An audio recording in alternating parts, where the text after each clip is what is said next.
First ABC Men's Challenge Cup 2018 Best Outside Spiker Horshid Bishash from Bangladesh. ফাইনালে বাংলাদেশ রুদ্ধশ্বাস ম্যাচে উজবেকিস্তানকে ৩-২ সেটে হারিয়েছে লাল সবুজ। হর্ষিত বিশ্বাস দেশের ভলিবলের অন্যতম বড় বিজ্ঞাপন। প্রথম বাংলাদেশ টিমে খেলে আমি আমার টিমকে চ্যাম্পিয়ন করতে পারছি এবং আমাদের বাংলাদেশটা উপহার দিতে পারছি, এই জন্য আমি অনেক খুশি।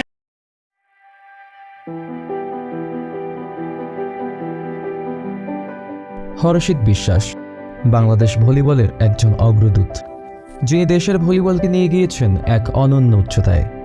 আন্তর্জাতিক অঙ্গনে যার অবদান আজ সমাদৃত।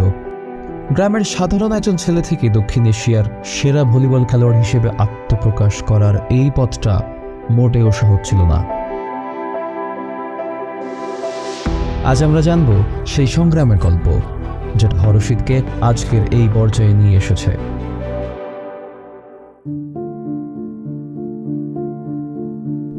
নড়াইল জেলার লোহাগাড়া উপজেলার লক্ষ্মীপাশা গ্রামে 1994 সালে হর্ষিতের জন্ম। বাড়ির পাশ ঘেঁষে বয়ে যাওয়া নবগঙ্গা নদীর তীরেই তার বেড়ে ওঠা। ছোটবেলা থেকেই খেলাধুলার প্রতি তার ছিল বিশেষ আগ্রহ। ফুটবল ছিল তার অন্যতম প্রিয় খেলা। কোথাও খেলা হলে সেখানে ছুটে চলে যেতেন অংশ নেওয়ার জন্য, যদিও এজন্য বাবা মায়ের কাছে তাকে বকাও শুনতে হয়েছে। আমার 2008 সালে আমি যখন স্কুল ভলিবল খেলা হইতো, ইন্টার স্কুল, তখন থেকে আগ্রহ জমছে এবং 2009 সালে আমি আন্তঃজেলা খেলতে যাই নড়াইল জেলা দল হয়ে যশোরে। সেখান থেকে আমার শুরু হয় ভলিবল খেলাটা। প্রথম দিকে প্র্যাকটিসের জন্য তাকে অনেক কষ্ট করতে হতো। তার এলাকায় নিয়মিত ভলিবল খেলার ব্যবস্থা ছিল না। একমাত্র নিয়মিত প্র্যাকটিস হতো নড়াইল শহরে, যেখানে হর্ষিত প্রায় 15 কিলোমিটার সাইকেল চালিয়ে প্র্যাকটিসে যাওয়া আসা করতেন। অনেক সময় আমি খেলতে গেলে আমার জুতা কেনার টাকা ছিল না, বা বিভিন্ন বিপদের সম্মুখীন হয়েছি আমি। তারপরেও কিন্তু আমার কাছে মনে হয়েছে যে না, যে আমি ছাড়তে পারবো না খেলাটাকে। অনেক সময় আমার বাধা আসছে, কিন্তু আমি পিছিয়ে যেও কিন্তু এগিয়ে আছি, কারণ হচ্ছে আমার বন্ধু বান্ধব আমাকে অনেক হেল্প করছে, বিশেষ করে আমার পারিবারিক আমার বাবা, সেও আমাকে আর্থিকভাবে অনেক হেল্প করছে, যদিও আমাদের ফ্যামিলিটা তো এস্টাবলিশ ছিল না। তো আসলে অনেক বাধা আমি পেয়েছি আমার জীবনে ওঠার পথে। তো সেই বাধাগুলো অতিক্রম করে যেখানে আসছি, এটা মানুষের দোয়া এবং আল্লাহর রহমতে আমরা এখানে আসছি। আসলে আমার কাছে একটা চ্যালেঞ্জের মুখে পড়ছিলাম, যেহেতু অনেকবারই আমি অনেক জায়গায় খেলতে গিয়ে ভালো খেলতে পারতাম না। গ্রামে খেলতে হতাম, আমাকে সবাই সাইড লাইনে বাদ দিত যে না তুমি খেলতে পারবো না। অনেক সময় একটা জেলায় খেলতে গেলে আমি সবসময় সাজনের বাইরে থাকতাম। তো আমার কাছে একটা ক্ষোভ তৈরি হতো যে না, আমি কেন পারতেছি না। প্র্যাকটিস করতে হতাম, আমি সবার প্র্যাকটিস ফলো করতাম। আমার যারা অনেক সিনিয়র প্লেয়ার ছিল, এদেরকে দেখে দেখে কিন্তু আমি অনেকটা শেখার চেষ্টা করছি। প্রথম দিকে খেলার সময় দলে সুযোগ না পাওয়ায় তার মনে হতাশা কাজ করত, তবে তিনি পরিবার, বন্ধু এবং কোচদের কাছ থেকে অনেক সমর্থন পেয়েছিলেন। তারা তাকে স্বপ্ন দেখিয়েছিলেন যে একদিন তিনি অনেক বড় খেলোয়াড় হবেন। 10 বছর আগে যখন ছিল, আমি যখন খেলা শুরু করলাম, তখন কিন্তু ভলিবলের তেমন একটা ফিউচার ছিল না।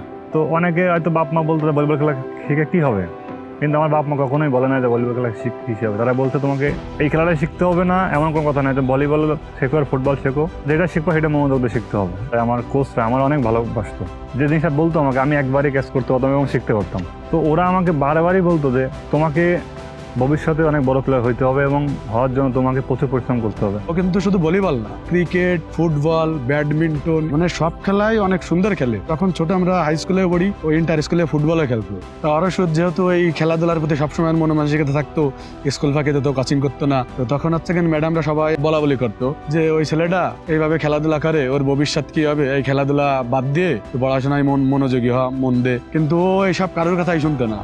এরপর তিনি জেলা পর্যায়ে খেলার সুযোগ পান এবং জেলায় ভালো পারফর্ম করার পর ঢাকার একটি বিখ্যাত ক্লাব থেকে খেলার প্রস্তাব আসে। নতুন পরিবেশ, নতুন সুযোগ। হর্ষিত পুরো মনোযোগ দিয়ে অনুশীলন চালিয়ে যান এবং নিজেকে প্রমাণ করার চেষ্টা করেন। কঠোর অনুশীলন, সংযম ও আত্মবিশ্বাসের ফলে খুব শীঘ্রই তিনি জাতীয় দলের নির্বাচকদের নজরে আসেন। অবশেষে 2014 সালে বহু প্রতীক্ষার পর জাতীয় দলে চান্স পান এবং দেশের জার্সি গায়ে আন্তর্জাতিক মঞ্চে খেলার সুযোগ পান।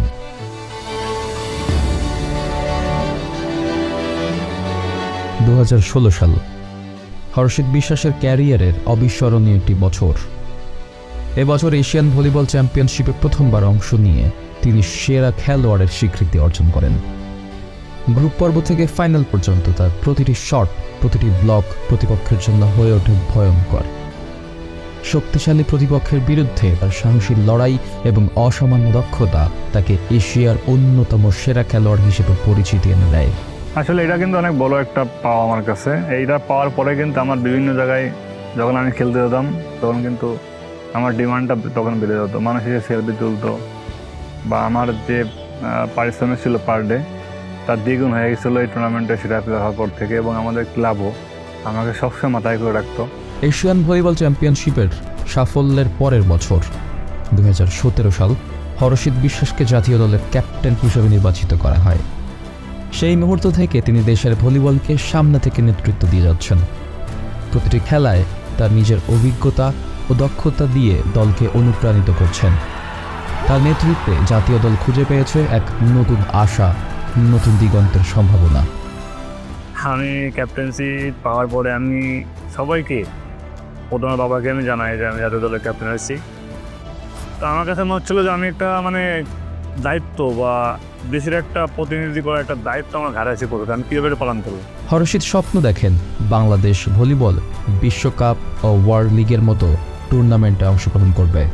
আমার মনে হয় যে বাংলাদেশ একটা সময় ওয়ার্ল্ড কাপ খেলতে পারবে এবং ওয়ার্ল্ড লিগে চান্স হবে, এবং বিভিন্ন ওয়ার্ল্ড কাপ ক্লাব চ্যাম্পিয়নশিপ হয় যেগুলো ইউরোপে হয়, সেগুলো হয়তো বাংলাদেশ পার্টিসিপেট করতে পারবে, কারণ সেই অ্যাবিলিটি কিন্তু বাংলাদেশ ভলিবল প্লেয়ারদের আস্তে আস্তে আসতেছে। হর্ষিত বিশ্বাসের জীবন এক অদম্য সংগ্রাম ও অবিচল সাফল্যের অনুপ্রেরণাদায়ী গল্প। তার এই যাত্রা শুধু খেলাধুলায় সীমাবদ্ধ নয়, এটি সকল প্রতিকূলতাকে অতিক্রম করে স্বপ্ন পূরণের গল্প, জাতিকে সাহস যোগানোর গল্প এবং সামনে এগিয়ে যাওয়ার এক অসাধারণ দৃষ্টান্ত।